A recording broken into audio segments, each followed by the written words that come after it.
Everyone, welcome back to my channel. তো আজকে এখনও অবধি ঋষভেই আছি, বেরোবো, রেডি হয়ে গেছি, বুঝতেই পারছো এরকম একটা টপ পরেছি, যাই হোক রেডি হয়ে গেছি।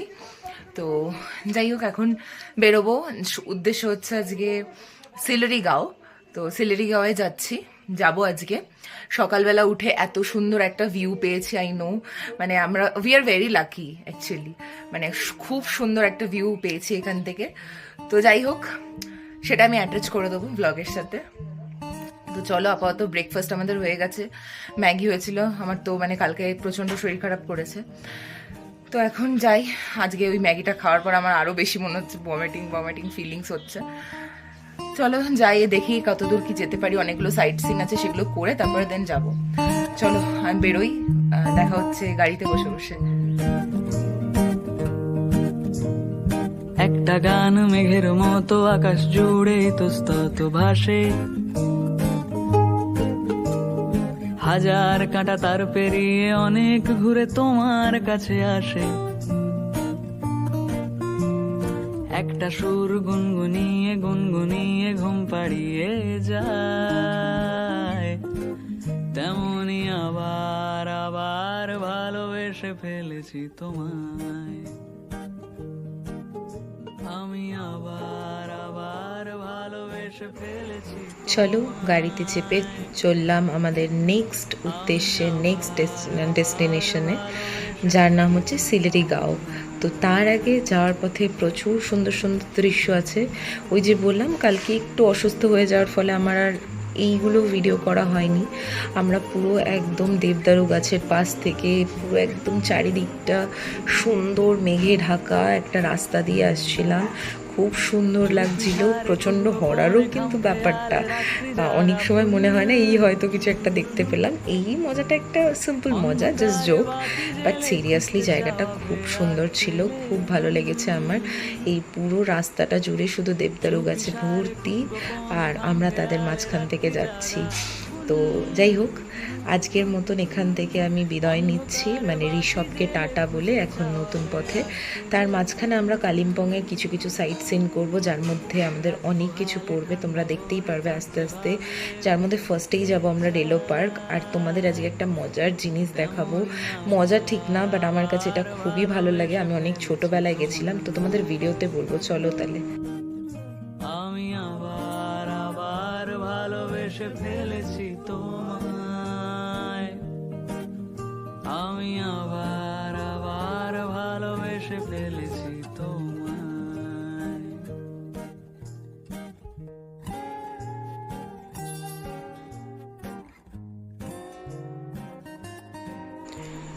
আমরা বেশ অনেকটাই দূরে চলে এসেছি। এটা একটা মার্কেট, এটার আমরা যখন উঠছিলাম একদমই নিচ থেকে আসছিলাম, উঠতে উঠতে প্রচুর মার্কেট, বড় একটা মার্কেট বসেছিল, খুব ভালো লাগছিল কিন্তু।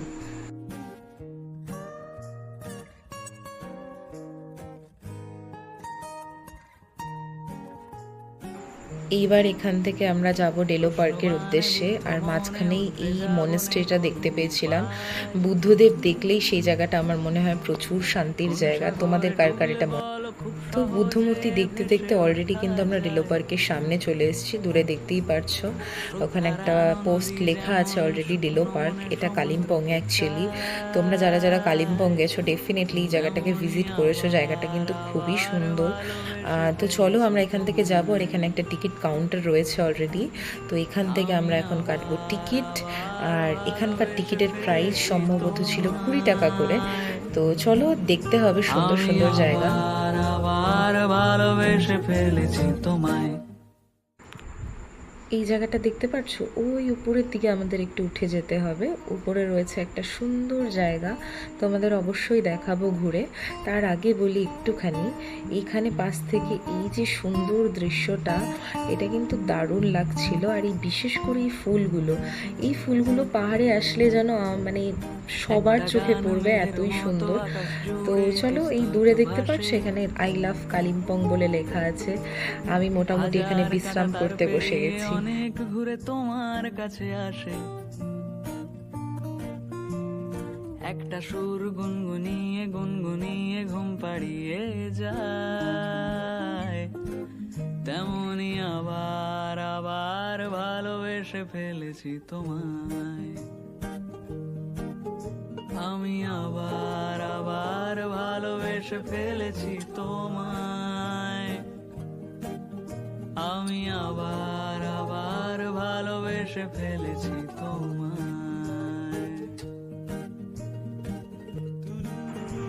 একটু উপরে হেঁটেই দেখি নিচ থেকে তিস্তা নদী বয়ে যাচ্ছে। দূর থেকে মনে হচ্ছে না কি শান্ত, বাট কালকে যা আমরা ভয়ঙ্কর রূপ দেখেছিলাম তার, সে কি বলবো। বাট দূর থেকে মনে হচ্ছে খুবই শান্ত। চুপিসারে খুব গোপনে খাম খেয়ালে রাত্রি জাগা ফুল, অন্ধকারে বাতি জেলে খুঁজতে চাওয়া বেআকেলে ভুল। ওই যে তখন বললাম যে উপরে উঠলে একটুখানি অনেক কিছু দেখার মতন জিনিস আছে। তো এই যে বাংলোটা দেখছো, এটা কিন্তু রবীন্দ্রনাথ ঠাকুরের। আর এর পাশে কিন্তু সবাই ঘোড়া টোড়ায় চড়ে সবাই একটু ফটো টটো তোলে। তো আমার তো ঘোড়ায় চড়ে ফটো তোলার আপাতত কোনো ইচ্ছে নেই, তো তার জন্য আমি একদম আবার নিচের দিকে নেমে আসছিলাম। আর সেই যে বললাম ফুলগুলো, এই ফুলটা কিন্তু পুরো রাস্তাটা জুড়েই ছিল। এই ফুলগুলো পাহাড়ের হচ্ছে একটা সিম্বল অ্যাকচুয়ালি। যেখানেই তাকাবে এই ফুলগুলো তুমি দেখতে পারবে। আমি জানি না শীতকালে এগুলো হয় কি না, বাট আমি যে কবার এসছি আমি এই ফুলগুলোর দর্শন তো ডেফিনেটলি পেয়েছি। ফুলগুলো দেখতেও হয় ভারী সুন্দর, তাই না? কি সুন্দর কালার। এইটা বেশিরভাগ না দেখা যায় মানে বেগুনি কালারের, বাট আরও কিন্তু অনেক ধরনের কালার হয় এই ফুলগুলোর। তো চলো আমরা এবার এখান থেকে বেরিয়ে যাব। সেরকম আর কিছু এখানে দেখার নেই, শুধু উপভোগ করার মতন জিনিস ছিল। শুধু তুমি দেখবে আর তোমার চোখ জুড়িয়ে যাবে।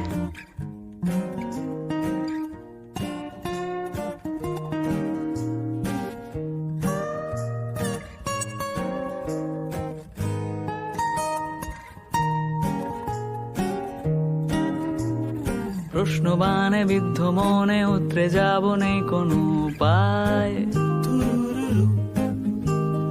কোন সাগরে ডুবলে বলো খুব সহজে ভেসে ওঠা যায়।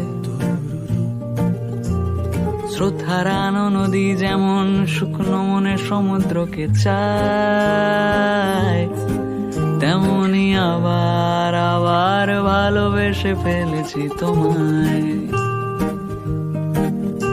আমি আবার আবার ভালোবেসে ফেলেছি তোমায়। আমি আবার আবার ভালোবেসে ফেলেছি তোমায়।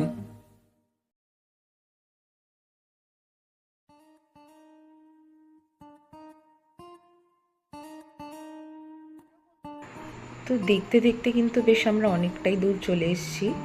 আর এখানে আমরা চলে এসেছি একটা ফেমাস জায়গা। তো এটা হচ্ছে ক্যাকটাস গার্ডেন। তো এটা কিন্তু একজনের বাড়ি, তিনি ক্যাকটাসগুলোকে যত্ন করে বড় করছে। তো যাই হোক, দেখতে পাচ্ছ কত রকমের ক্যাকটাস। আমি জানো তো অনেক ছোটোবেলায় এই ক্যাকটাস গার্ডেনে একবার এসেছিলাম। তো প্রচণ্ড গরম, মানে অ্যাকচুয়ালি খুব গরম লাগছিল। আমি শুনলাম যে ক্যাকটাস নাকি প্রচণ্ড গরম হয়। তো আমি ফার্স্টে না বুঝতেই পারছিলাম না কি কেন এত গরম লাগছে। তো তারপরে আমি কাউকে জিজ্ঞাসা করলাম যে কেন ক্যাকটাসের এখানে খুব গরম লাগছে।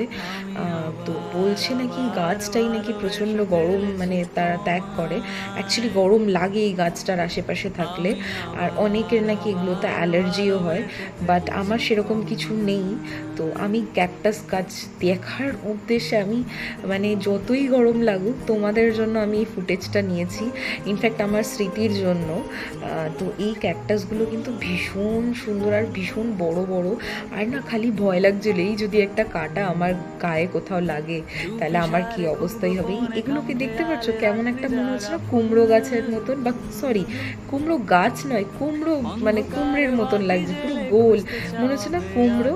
তো চলো আর একটা আমি ফার্মের মধ্যে চলে আসলাম। এটাও একটা জায়গা, বাট আমি বেশি দূর যেতে পারবো না, এতটাই গরম লাগছে।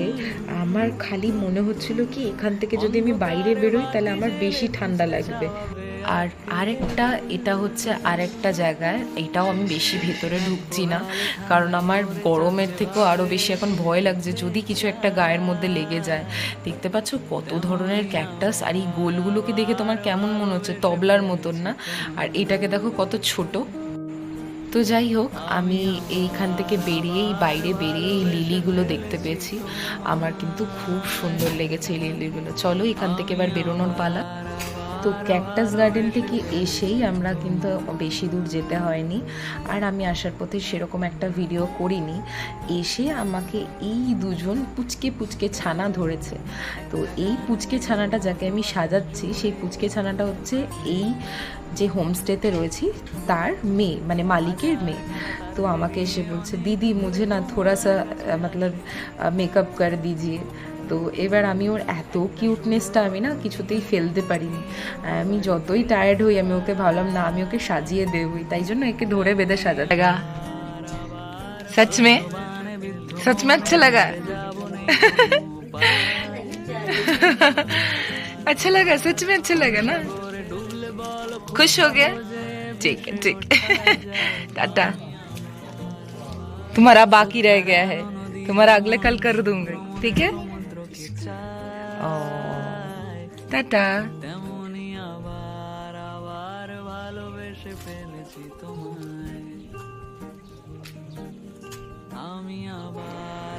তো আমি খাওয়া দাওয়া করে লাঞ্চ কমপ্লিট করে বেরিয়েছি এই সিলেটির ছোট্ট একটা গ্রাম দেখতে। একদমই ছোট, খুব কম সংখ্যক লোক থাকে। তো এইটা একটু হেঁটে এক্সপ্লোর করব বলেই এখানে বেরিয়েছি। এখানে সেরকম কোনো দোকানপাটও নেই, সেরকম কিছু নেই, তবে দেখলাম দুটো একটু হাঁটতে হাঁটতে দুটো ক্যাফে। তো চলো একটু যাই, হেঁটে দেখি চারিদিকটা।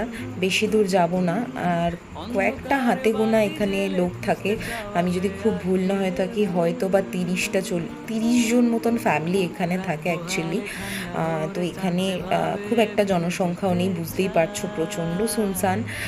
বাট সত্যি বলতে এই জায়গাটা সত্যি খুবই শান্ত। মানে একটা সূঁচ পড়লেও হয়তো আওয়াজ আসবে। তো চলো, হেঁটে অনেকটাই আমরা চলে এসেছি, অনেকটাই উপরে এসেছি। তো এই দিক থেকে তোমাদের একটু সিনারিগুলো দেখিয়ে দিই। এরপর আর হয়তো বাড়িঘর নেই। আর তো চলো এবার একটু তোমাদের একটু দেখাই।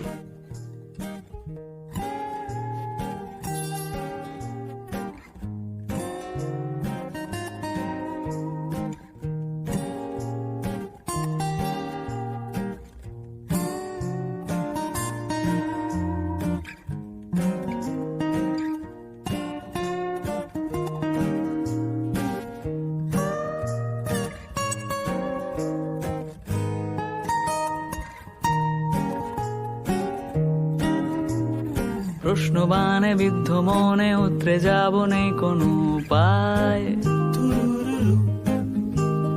কোন সাগরে ডুবলে বলো খুব সহজে ভেসে ওঠা যায়। স্রোতহারানো নদী যেমন শুকনো মনে সমুদ্রকে চায়, তেমনি আবার আবার ভালোবেসে ফেলেছি তোমায়। আমি আবার আবার ভালোবেসে ফেলেছি তোমায়। আমি আবার আবার ভালোবেসে ফেলেছি তোমায়। বুঝতেই পারছো, একটা ক্যাফেতে এসে বসেছি। একদমই ছোট্ট একটা ক্যাফে। এনাদের কাছে অনেক কিছুই পাওয়া যায়, মোমো, তারপরে ম্যাগি, বাট সেগুলো খাওয়ার মতন ইচ্ছা আমাদের কারোর ছিল না। সন্ধ্যাবেলার যে চাটা বা কফিটা সেটা তো আমরা খাবই, কিন্তু তাও এখান থেকে ইচ্ছে করলো এক কাপ কফি খেয়ে আড্ডা মারি এই মনোরম দৃশ্য উপভোগ করতে করতে। তাই সবাই মিলে বসেছি। তো যাই হোক, এখানে সন্ধে নামার পর না একদম সুনসান হয়ে যায়, শুধু ঝিঝি পোকার আওয়াজ ছাড়া আর কিছুই পাওয়া যায় না। মানুষজনও সেরকম একটা বেরোয় না। আর বাইরের যে দৃশ্য সেটা দেখা খুবই সুন্দর। তো বেশি রাত্রেবেলা আমি আর ভিডিও করতে পারিনি, কারণ সত্যি একদমই আওয়াজ হয় না। তো আজকের ভিডিওটা আমি এই অবধি রাখবো, আমি বেশি দূর এগোবো না। এখানে কফি খেতে খেতে ভালোই আমরা আড্ডা জমিয়েছি, আর মানে অনেক কিছু আলোচনা করছিলাম, যেটা হয় আর কি। এক কাপ চায়ে চুমুক দিতে দিতে ফ্রেশনেস আসে, আর আমরা একে অপরের সাথে আলোচনা করি, নানান রকমের মনের কথা, সুখ দুঃখের কথা আলোচনা করি। তো সেটাই আমরাও করছিলাম। তো চলো আজকের মতন এখানেই টাটা।